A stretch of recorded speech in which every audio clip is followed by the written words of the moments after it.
Sangue puro. Vamos mais uma viagem. Muito bom ver o rostinho de vocês aqui. Vamos embora. Vamos começar. Vem para cá, minha irmã Cíntia Tanuri. Boa noite mais uma vez. Graça e paz a todos. Alegria estar aqui junto com vocês para fazer essa viagem eletrizante pela palavra do nosso Deus. Estamos viajando em Gênesis 29. Vamos continuar acompanhando essa saga do Jacó. O que tem acontecido na vida desse homem, hein? Vamos aprender um pouco mais com tudo que a história dele tem a me ensinar e a te ensinar, porque é a história do nosso Deus. Vamos orar, agradecer ao Senhor por esse momento, esse tempo em comunhão com Ele na palavra? Pai, nós queremos te adorar nessa noite, reconhecendo a sua grandeza, a sua fidelidade, o seu amor que não tem fim, reconhecendo o Senhor de toda a história, o autor da avó, através de homens e mulheres, pessoas simples como nós, mas que o Senhor chamou para viver uma história extraordinária no Senhor, no teu amor. Muito obrigada, porque a tua palavra hoje, ainda hoje, fala conosco, nos ensina, nos orienta, nos exorta, nos transforma segundo a tua boa, perfeita e agradável vontade. Nós pedimos a tua iluminação nessa noite, para a honra e glória do teu louvor, em nome de Jesus. Amém. E amém. Boa noite a cada um de vocês. É muito bom ter a companhia de vocês aqui. Boa noite, bom dia, boa tarde para quem verá esse vídeo depois. É muito bom poder compartilhar da palavra do Senhor com você também. Então, papel e caneta, quem estiver com a Bíblia aí nas mãos, nós vamos começar ali mais ou menos do verso 30, onde nós paramos, em Gênesis, capítulo 29, vamos ler do 30, para que a gente se lembre novamente. Jacó deitou-se também com Raquel, que era a sua preferida, e trabalhou para Labão outros 7 anos. Então, vamos fazer aquele resumão para a gente lembrar o que está acontecendo aqui. A palavra do Senhor, ela sempre ela está direcionada primeiramente aos primeiros ouvintes, a um povo, né, que estava naquele contexto, naquela época ali, para quem Moisés estava escrevendo e falando, os filhos, os descendentes do próprio Jacó, de Abraão, dessa promessa, dessa descendência que enche a terra. Essa primeira palavra direcionada para eles. Eles estão sabendo como tudo começou, a história deles. E hoje chega em mim e você, porque nós somos o Israel do Senhor Celestial. Nós somos a continuação dessa história. Então, essa história continua a nos ensinar. E aqui, eles estavam nesse contexto, né? Jacó estava nesse contexto aqui, onde ele estava ali, nessa terra, no Oriente, onde ele foi buscar uma esposa, fugitivo, hein? Do seu irmão Esaú. E ali ele encontra, então, a parentela dele. Ele vai encontrar o tio Labão, o irmão da sua mãe Rebeca, que tinha 2 filhas. Lembram-se? Raquel e Lia, ou Leia. Em algumas traduções você vai ler dessa forma. E a Bíblia vai falar um pouquinho sobre as duas, algumas características. E tudo que está na Bíblia não é à toa. Não está ali por qualquer outro motivo. Tem um propósito, tem um porquê, e é quando a gente está nesse estudo que a gente vai cavando, descobrindo do que a Bíblia está nos falando, por que algo que parece um detalhe é tão importante no contexto todo da história. Então, a Bíblia vai falar uma característica da Lia, né, Oleia? Vai dizer que ela tinha olhos mansos ou olhos sombrios. A tradução original quer dizer justamente isso, né?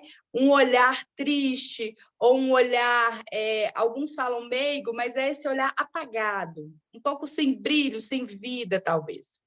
Algumas pessoas dizem que ela tinha estrabismo, Não sei, não tem como a gente saber por que a Bíblia destaca justamente isso.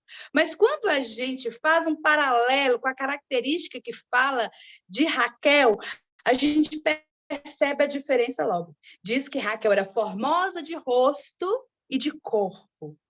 E quando fala dessas características de Raquel, fala de vida, fala dessa pessoa que transmitia essa beleza também, que radiava essa beleza. Então, no contexto aqui, a gente viu que foi amor à primeira vista. Aqui a gente pode dizer que foi à primeira vista, hein? Jacó, assim que viu Raquel se aproximar, lembram-se que ele logo vai ali, né, tira aquela pedra pesada do poço, oferece água, e ele começa a amar tanto Raquel, que alguns estudiosos dizem que ele desenvolve realmente assim uma espécie de idolatria por ela, né? A tal ponto de começar a desprezar Lia. E é o que a gente está lendo aqui. Ele trabalhou 7 anos, ele fez aquele acordo com Labão, foi enganado por Labão. Dessa vez é ele que é enganado, hein? Aquele que era o enganador, que ludibriou seu pai ali por 2 vezes, agora ele é enganado por Labão. Recebe, depois de 7 anos de trabalho, que diz que ele nem viu passar, hein? O amor, a paixão, ardia tanto que o homem trabalhou 7 anos, hein, Lila? Ele nem viu passar. É isso mesmo, a Lila comentou aqui, ó, que ele provou do próprio veneno. O Senhor, ele tem formas, né, de corrigir os seus filhos. Nós falamos sobre isso também na última aula, né? Eu falei com vocês alguns versículos aqui. Vamos relembrar? Eu gosto de relembrar, se aviva a nossa memória, né? Nós lemos ali Hebreus 12:6, que diz: pois o Senhor disciplina quem ele ama e castiga a todo que recebe por filho. E a gente vê que esse período de Jacó, da história de Jacó, vai começar a tratar o caráter desse homem, vai talhar o caráter desse homem. Assim como ele fez, né, como a Lila falou, agora ele vai provar disso, dessa sensação, como é ruim ser trapaceado, ser enganado, hein? Quem já passou por isso sabe do que eu estou falando. É horrível. E ele viveu isso, ele fez isso, e agora ele está provando isso pela vida do tio Labão. E aí depois, né, ele resolve trabalhar mais 7 anos, ele diz, como você faz isso comigo? Não era esse o trato, hein? Eu trabalhei 7 anos por Raquel.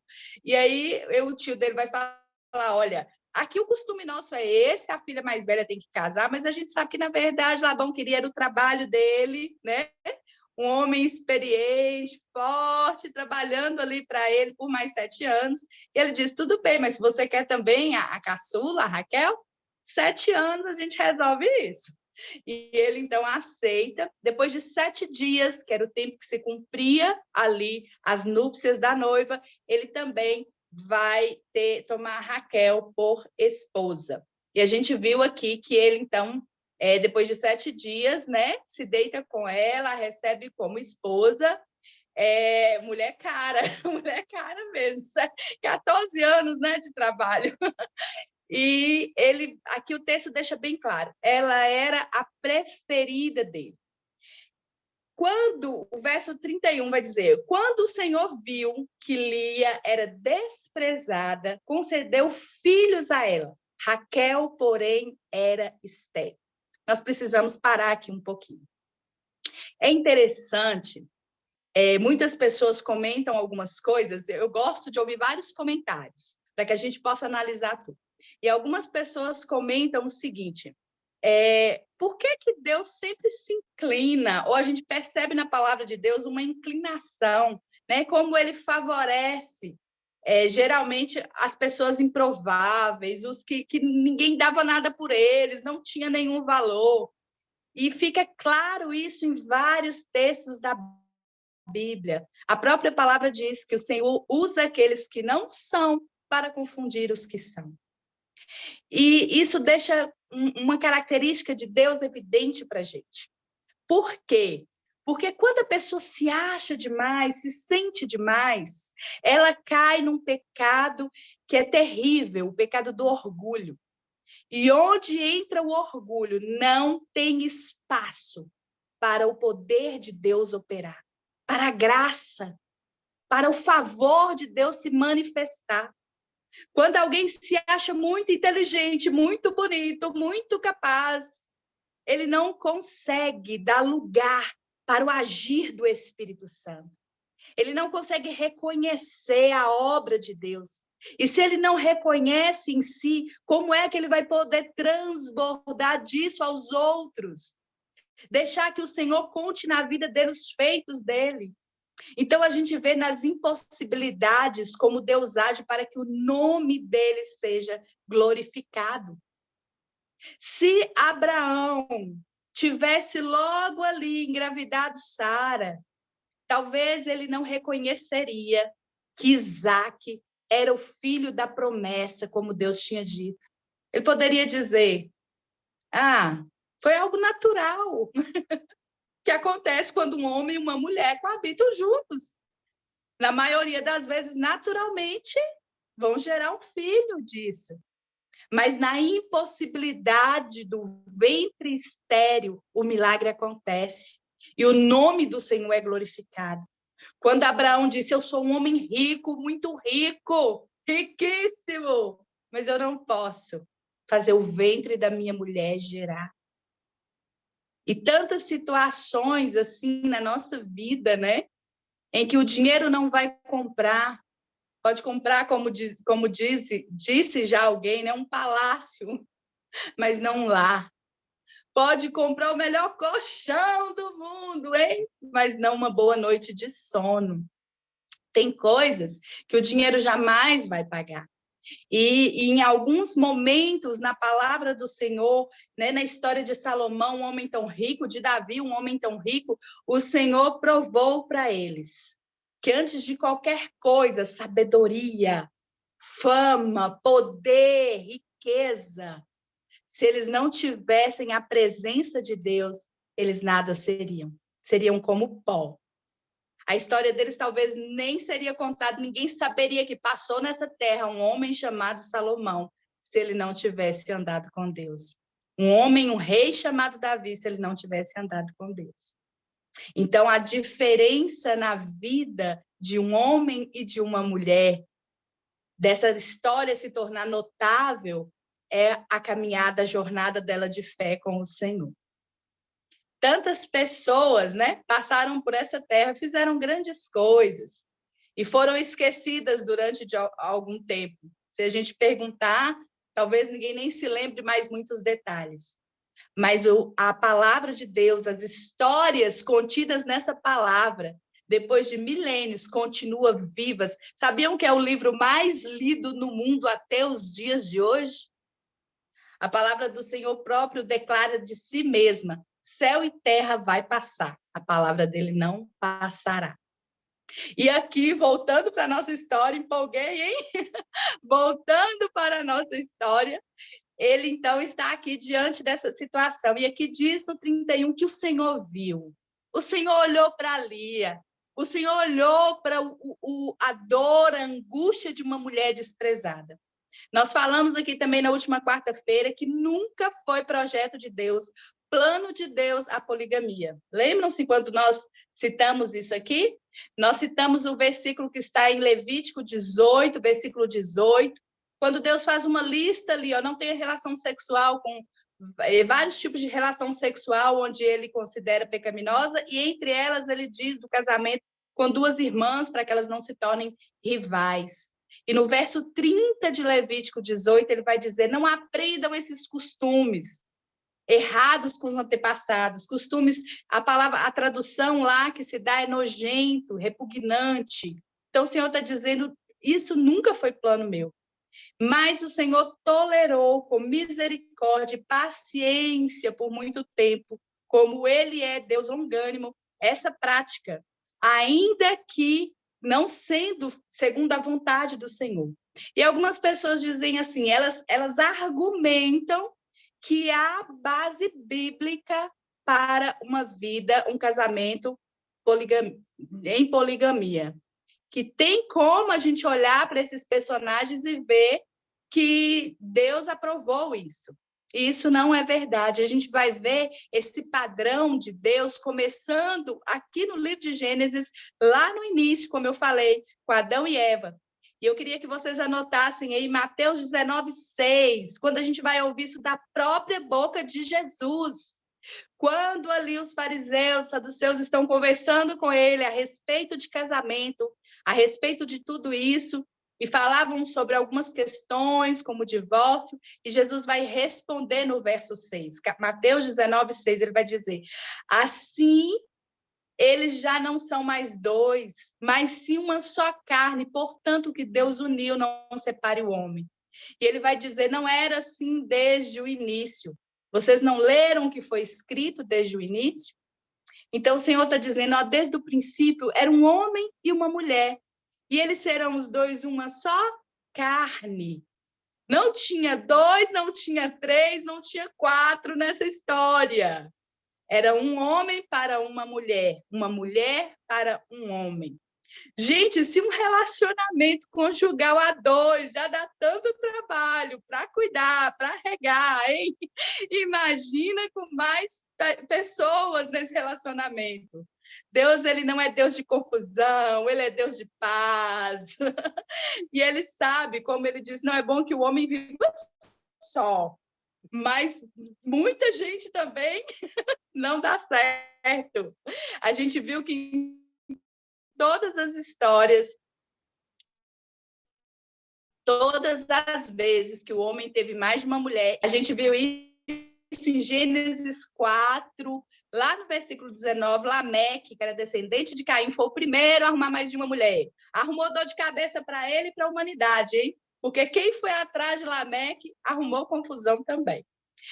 Depois a gente vai ver que no Novo Testamento, esse ensino ele vai ficando cada vez mais forte para a gente. A gente pode ver em 1 Timóteo, queria que vocês anotassem aí também, capítulo 3, no verso 2, uma orientação direta do amigo Paulo de Mônica, nosso irmão Paulo de Tarsis, ele escrevendo, né?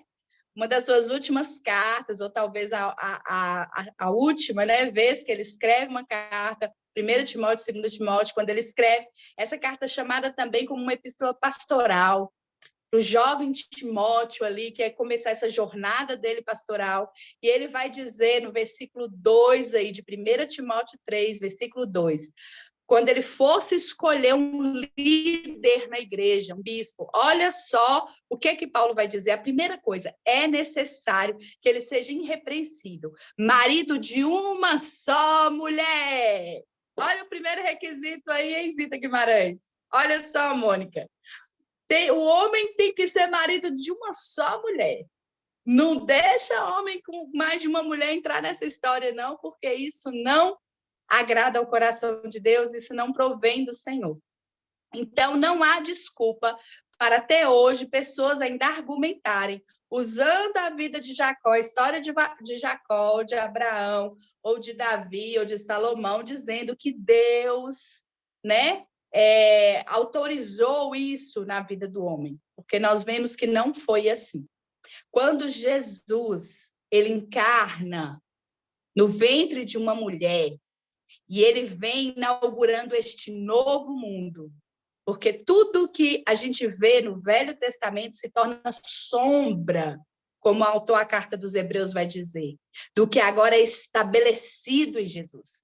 A gente vai ver o próprio Deus agora pisando na nossa terra e declarando de si mesmo o que muitas vezes a religião judaica ali, o povo de Deus, esse povo aqui, que a gente está estudando, que chega lá em Jesus, foi deturpando essa palavra, esse querer. E até os dias de hoje isso acontece. E quando Jesus chega, ele vai colocar a casa em ordem.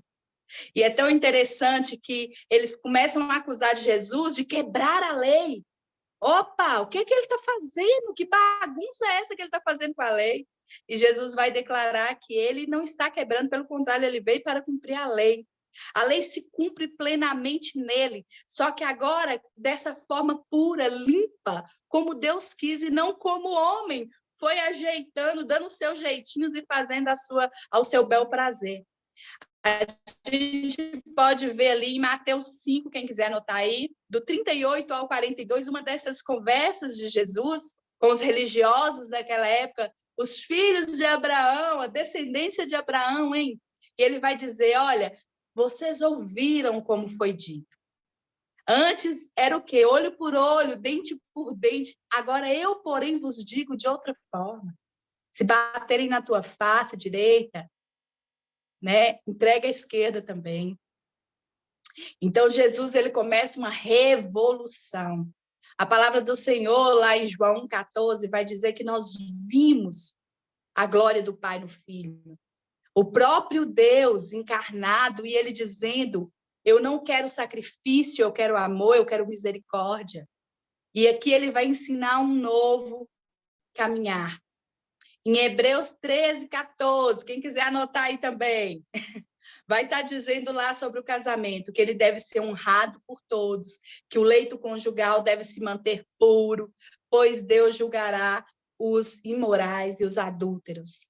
Então, não há brecha. Se alguém disser para você que, biblicamente, há brecha para um casamento onde a poligamia, né, seja estabelecida, isso não é verdade. A palavra do Senhor, ela é clara. Quando diz esse texto de Hebreus 13, 4, ele eleva tanto o casamento, que ele diz o casamento deve ser honrado acima de tudo. Então, ele fala desse relacionamento conjugal na perspectiva do nosso Deus, no padrão do Senhor. É por isso que quando a própria palavra vai fazer, lá em Efésios 5, 23 e 24, vai fazer essa analogia do casamento com Cristo, ele vai dizer, ó, assim como, né, é o marido, é o cabeça da esposa, assim será Cristo para a igreja. E vai fazer essa analogia de um casamento com o próprio relacionamento de Jesus comigo e com você, com a igreja dele, com a noiva dele. Então, nada fora disso está dentro do padrão de Deus, ok? Seguindo aqui, então, nós vamos ver, né, que o Senhor escuta a dor de Lia e ele abre o ventre dela para gerar. E diz no 32 aí que Lia engravidou, deu à luz a um filho e deu o nome dele de Rúben. E cada nome, como a gente já estudou aqui, traz um significado, um peso de significado. E nesse nome ela vai dizer, porque o Senhor viu a minha infelicidade. Agora, certamente, meu marido me amará. Ela caiu naquilo que muitas mulheres já caíram, hein? Vou engravidar para segurar esse homem, agora esse homem fica comigo, agora esse homem vai me amar. Quantas vezes a gente ouviu essa história? E aqui, quando Lia engravida, né, por misericórdia e graça do Senhor, porque a palavra diz que o Senhor viu e concedeu a ela um filho. E ela então diz, agora meu marido vai me amar. Depois Lia engravida de novo, verso 33, dando à luz a outro filho. E ela continuou dizendo, a história não mudou. Jacó continuou desprezando Lia, amando Raquel, e ela vai dizer, porque o Senhor viu que eu sou desprezada, também me deu este, e eu vou chamá-lo de Simeão. Depois ela engravida de novo, verso 34, e quando deu à luz mais um filho, disse, agora finalmente meu marido vai se apegar a mim, porque já são 3 filhos, e deu a este o nome de Levi, que quer dizer mais ou menos isso, aquele que vai se apegar. Então ela disse, agora meu marido vai se apegar em mim, eu dei 3 filhos para ele. E aí, novamente, ela engravida, verso 35, engravidou ainda outra vez, e quando deu à luz mais outro filho, disse desta vez, louvarei ao Senhor. Assim deu-lhe ele o nome de Judá. Então parou de ter filhos. Vamos parar para a gente analisar um pouquinho aqui essa situação. Deus então vê a aflição dessa mulher, Deus vê que ela é desprezada e Deus a recompensa com a alegria de gerar. E ela, então, naquele tempo, a mulher que gerava, ela era muito honrada, hein? Muito honrada. Então, ela recebe essa honra de poder gerar filhos, ela gera 4 filhos.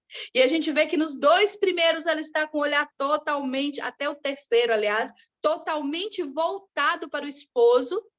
Se Jacó idolatrava, de certa forma, Raquel, Lia fazia o mesmo para com Jacó. Então ela dizia: o meu ventre gerou e o meu esposo vai me amar. O meu ventre gerou de novo e esse homem vai se apegar a mim. Mas no último filho, olha só, em Judá, ela diz: desta vez eu vou louvar ao Senhor. É como se ela declarasse assim: eu entendi, Deus, a tua bondade. Eu entendi que ainda que este homem não me ame, não me honre, o Senhor, contudo, me ama. O Senhor, contudo, me honra. Deus, então, ele faz com que Lia perceba isso na experiência da vida. E quantas vezes na minha vida e na sua vida a gente demora tanto para perceber isso? A gente corre atrás da aprovação de homens, da aceitação de homens. A gente se submete por essa carência emocional a tantas coisas. E aí, de repente, quando a gente se volta ao Senhor, é como se ela parasse de olhar para o próprio ventre e para Jacó, e agora olhasse para o Senhor e reconhecesse a fonte única e verdadeira de todo amor. E ela dissesse: agora sim, eu retorno isso em louvor ao Senhor.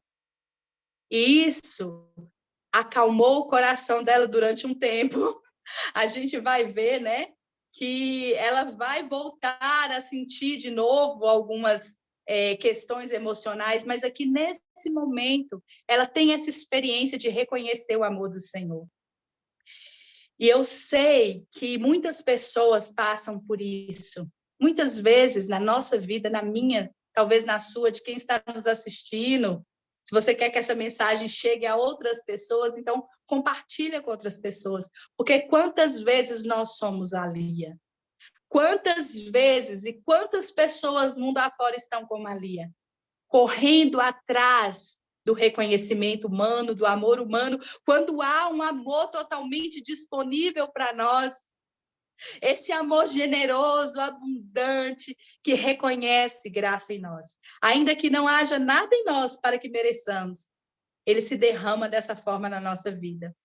E a gente vê aqui que Lia, então, depois que ela adora ao Senhor, é muito gostoso perceber como Deus vai costurando, hein, Mônica, a história da humanidade.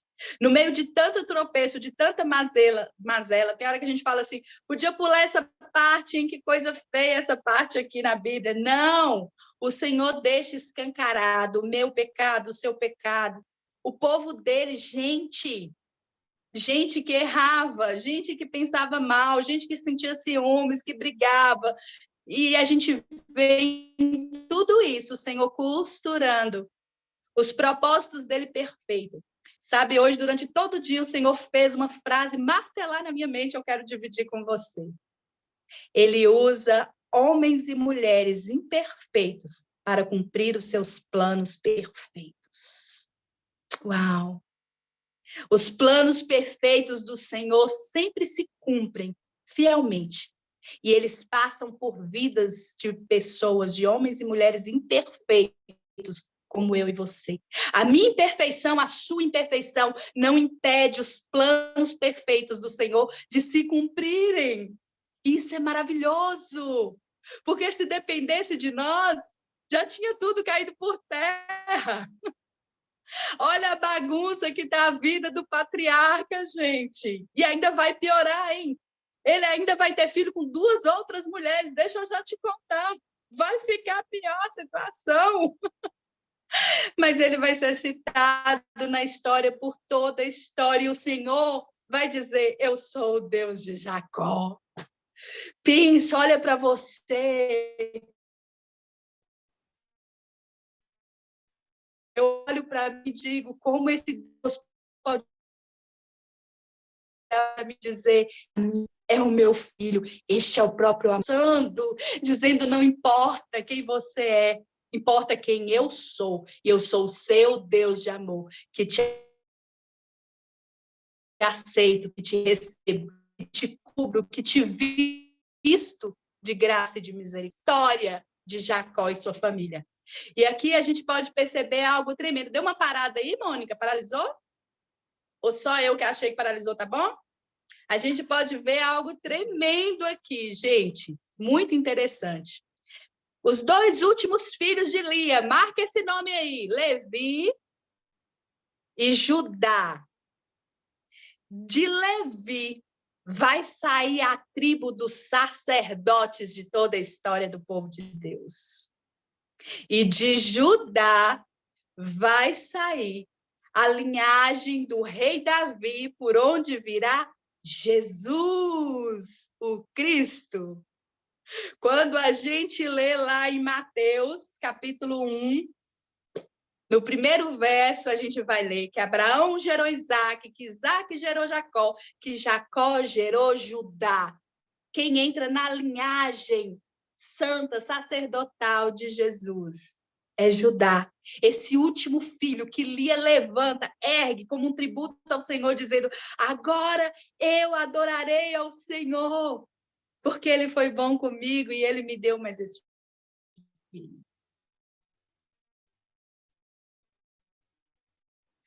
Olha, tudo que a gente ouve muito melhor.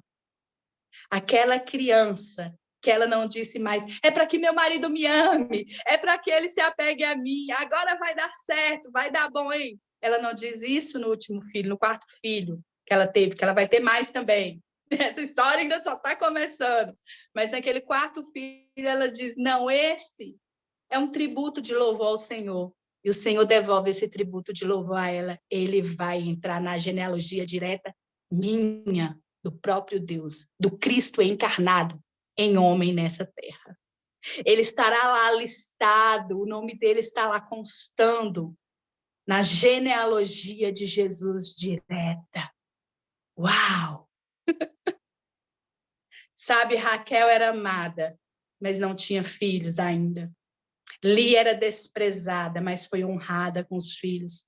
E esses filhos entraram na história da tribo de Levi, a tribo sacerdotal. E de Judá vem a linhagem direta do Cristo. E a gente pode perceber que, às vezes, as coisas parecem assim tão confusas. Vocês não acham?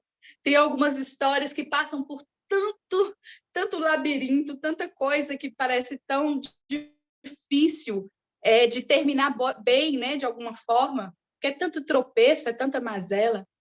Mas quando o Senhor, a soberania dele, quando ele está nessa história, não há nada que o Senhor não possa endireitar. Não há nada que ele não possa colocar no trilho dessa história, do propósito do Senhor. Ele fez isso com Jacó, o Senhor, onde até o nome desse homem vai ser mudado. E eu amo essas histórias, sabe por quê? Ela me conta de mim, de você. Ela me conta que, apesar dos meus tropeços, assim como foi com Jacó, o Senhor, ele não abandonou. O Senhor permaneceu fiel até mesmo quando Jacó não estava fiel para com ele. O Senhor sustentou essa aliança até mesmo quando Jacó falhou. E assim o Senhor nos consola, nos acalanta no seu espírito, dizendo: não depende de você, filha. Depende de mim. Isso é a gente entender graça e misericórdia. Sabe por que é tão difícil ao homem reconhecer isso? Porque a gente sempre acha que tudo é um resultado da nossa ação. E quando o próprio Deus vem e ele diz: é a minha graça e ela te basta. Ele está dizendo: eu sei que você é incapaz, eu sei que você é insuficiente para fazer isso acontecer, mas eu não. A graça revela a minha fraqueza e a sua fraqueza, e o poder, e a força, e a autoridade do próprio Deus. Ela declara sobre nós: você não merece, mas eu te amo. Você não merece, mas eu te abençoo. Você não merece, mas eu posso fazer uma linda história que a misericórdia do Senhor nos conta todos os dias. Então, toda a história na palavra, algumas pessoas dizem assim, tem algumas histórias no Velho Testamento que dá uma preguiça de ler, é uma confusão, mas quando nós lemos com essa lente do que o Senhor está fazendo, da soberania do Senhor, de como o Senhor intervém na história, a gente não consegue não se maravilhar, porque a gente apura a própria graça do Senhor aqui. Então, seguindo, nós vamos agora para o capítulo 30. Vamos pular aqui, eu acho que ainda dá tempo da gente fazer a abertura aqui do capítulo 30. A gente vai ver aqui como começa 3 minutos. Dá tempo da gente fazer só um rapidinho aqui um fechamento. A gente vai ver como essa história ainda tem muita água para rolar entre essas duas irmãs. Muitos outros filhos vão nascer e 2 outras mulheres vão entrar na vida de Jacó. Mas o Senhor vai se revelar de forma extraordinária nesta história, cheia de mazelas, cheia de tropeços. E ele vai revelar a grandeza dele mais uma vez. A gente vê aqui que no verso 1, Raquel, quando via que não dava filhos, teve inveja da sua irmã. Entra o sentimento aqui, além da rivalidade, dos ciúmes, agora entra a inveja. Aquele desejo de ter o que é do outro para si. E ela então vai dizer para Jacó, me dê filho, senão eu vou morrer. Tem até uma canção, né, que foi escrita inspirada nessa letra, dai-me filhos, senão eu morro, né? E aí ele disse, Jacó já irritado vai falar, não, desculpa, a canção, gente, é referente a Ana. Misturei aqui, não é com Raquel, não, é com Ana. Jacó fica tão irritado que ele diz para Raquel, por acaso estou no lugar de Deus para te impedir de ter filhos? E a gente vai ficar por aqui, entendendo que aquilo que Deus opera em nós, segundo a sua graça e misericórdia, é o favor dele resplandecendo nas nossas vidas, exalta o nome do Senhor na nossa imperfeição. Onde há imperfeição, onde há caos, onde há fracasso, onde há limitação, ali o poder do Senhor é aperfeiçoado e o nome dele é glorificado. Nós vamos conhecer mais dessa história de Jacó e sua família, de todos os tropeços e de todas as maravilhas do Senhor nessa história. Essa história é minha e sua também. Vamos continuar, então? Na próxima quarta, se o Senhor assim nos permitir. Amo vocês, amo viajar com vocês. Se fez sentido essa história para vocês, compartilha, multiplica. Obrigada, Maís, Zita, Mônica, Lila. Quem mais está por aí? Eu vi a Ana Cláudia, parece. 2 anos. Vita, saudade, Vita. Também tá vocês, viu? Deus abençoe muitíssimo. E a gente vai continuar essa história na próxima quarta, se o Senhor assim nos permitir. Amém? Até a próxima. Travou, Lila? Vamos continuar, né?